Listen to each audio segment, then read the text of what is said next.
What troop type is best in War and Order? Today, that is the topic of the video, where we are diving into the 4 different troop types in War and Order and which ones are the best ones to prioritize in your account depending on how you want to play the game. So when it comes to War and Order, there are 4 main troop types, and those 4 are infantry, cavalry, archers, and mages. And as you go, you have the ability to upgrade to different levels of these units. So today I'm going to be using the highest level in order to talk about what the best options are, even though I do not have that level yet.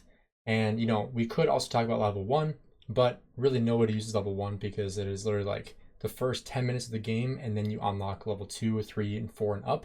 So we want to talk about the highest level because we want to talk about the end game, right? So this is level 13, mages, archers, cavalry, and infantry.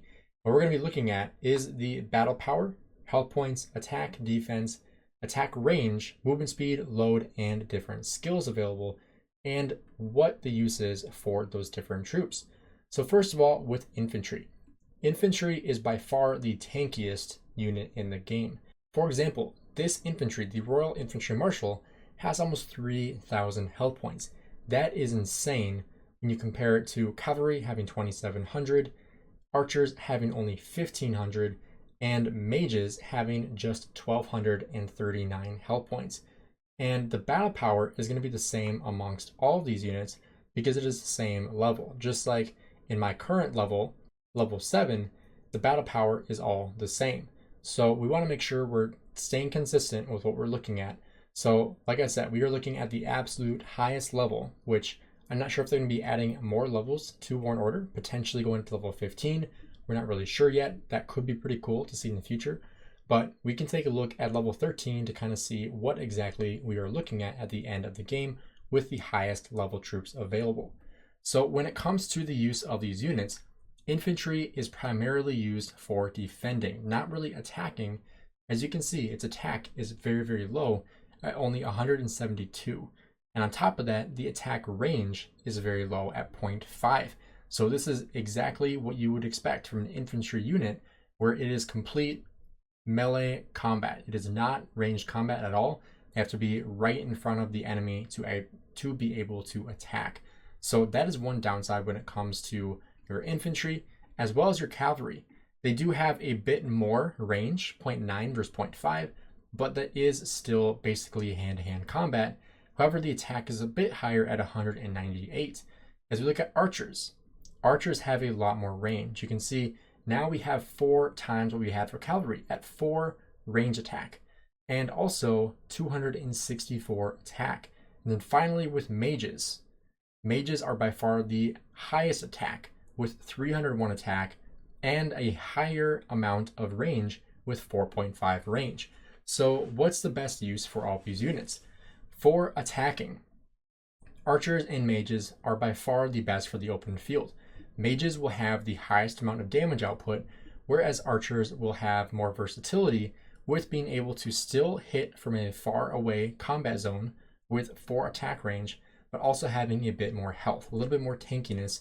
However, they are not tanky. That's kind of the point I'm making here, is that they are really kind of like glass cannons. Both archers and mages are glass cannons, where they really have very little defense and tons of attack and very little health points.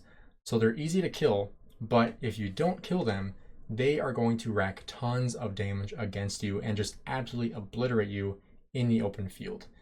Now, I haven't mentioned cavalry really a lot yet. And the reason why is cavalry is really used for rallying objectives. It is the fastest troop type, and it is also what people use for rallying objectives. So when people are launching a rally to attack a structure, to attack a city, oftentimes they're using cavalry because they have a good balance of everything. If I go back to the level 13 here, we have still a very solid amount of health points, close to infantry, but double archers and mages, as well as a decent amount of attack, about 2/3 the amount as the mages and archers, but also a good amount of defense. This will allow them to stay tanky and also be able to output at least some damage. And you can see the movement speed is at 15 versus infantry is at 12, archers is at 8, and mages are at 7. So that's the downside of using archers and mages, they are not mobile. They really have to stay stationary. They're actually even slower than infantry. And typically in games with infantry, archers, mages, cavalry is by far the fastest, followed by archers and followed by infantry. However, in War and Order, it's a little bit different. Cavalry, infantry, archers, and then mages. So mages are the slowest by far with 7, archers following at 8, infantry at 12, and cavalry at 15. So that's why cavalry is really good at maneuvering around the field, rallying objectives, and then also being able to defend, because they are able to actually reinforce your allies or reinforce structures much faster than anything else. So they can actually move twice as fast as archers and mages. And the next best is going to be for infantry. And like I said, infantry is best when it comes to defending. You can actually see with the skill here, the blockade raises your health points by 15% when you are the defending side. So you don't want to rally with infantry, you want to defend with infantry. And that's why they are so good, is because you actually get benefits from defending with your infantry units. Then if we look at cavalry skills reduces damage from archers by 25%. So cavalry completely counters archers. If we look at archers, cavalry increases damage against mages. So typically it's the other way around. Archers will counter infantry, but in this case, archers will counter mages. And then finally, mages will counter cavalry. So one thing you might notice here is that nothing is really countering infantry. Cavalry is counting archers, archers is countering mages, and mages is counting cavalry. However, infantry gets a bonus against everything. So that is why personally infantry is by far my favorite in the game, because it is much more versatile in the way that it is not countered by anything. It is the tankiest troop type. It is the best for defending. It has the most amount of health points. And no, the attack isn't very high. However, when you have this much tankiness and you have the buff against everything, whereas cavalry, archers, and mages are all countered by something and actually take more damage or deal less damage to a specific unit, infantry is far superior, mainly because of its ability to buff against everything, and more importantly, not be debuffed by anything. And that's the important thing I want to talk about here with infantry, is just how important that is. Now in the game, a lot of times infantry is really only used for city garrison, for defending objectives.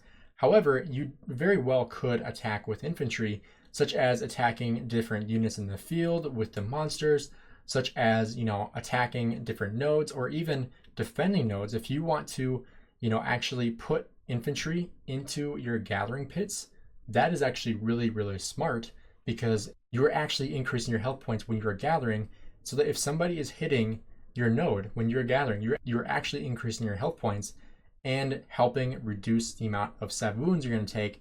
And more importantly, if your hospital overflows, you're going to reduce the amount of deaths you take. So that is extremely important when it comes to knowing how the game works, knowing that your infantry is actually going to be buffed when it's defending. So making sure you are not sending cavalry, mages, or archers to gather at different places, because they're actually going to be countered by people that are attacking you. And even if they are using infantry to attack you, they are still going to gain a benefit because you are not using infantry.